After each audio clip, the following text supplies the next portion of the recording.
దొరసిన కాయముల్ ముదిమిదోచిన చూచి ప్రభుత్వముల్ సిరులు మెర్రపులుగాగజూచి మరి మేదినిలో తమతోడి వారు ముందరుగుట చూచి చూచి తెగునాయు వెరుంగక మోహపాశముల్ తరుగని వారికేమి గతి దాశరథీ కరుణాపయోనిధి.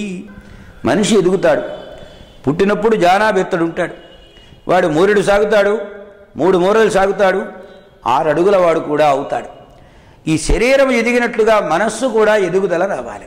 క్రమక్రమంగా ఈ మనస్సు పరిపక్వ స్థితికి చేరకపోతే మళ్ళీ శరీరం కుంచుకొని పోతుంది. అస్థి జాయతే వివరణమతే వర్ధతే అపక్షీయతే నశ్యతి చ. ఈ 6 వికారములు కలిగినటువంటిది ఈ శరీరం. కనుక నశించేనాడు నన్ను రక్షించవయ్యా అంటే ఎవడు రక్షించేవాడు ఉండడు.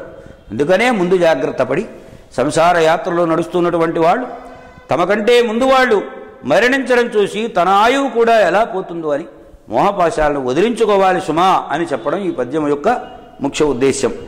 దొరసిన కాయముల్ ముదిమిదోచిన చూచి ప్రభుత్వముల్ సిరులు మెర్రపులుగాగజూచి మరి మేదినిలో తమతోడి వారు ముందరుగుట చూచి చూచి తెగునాయు వెరుంగక మోహపాశముల్ తరుగని వారికేమి గతి దాశరథీ కరుణాపయోనిధి.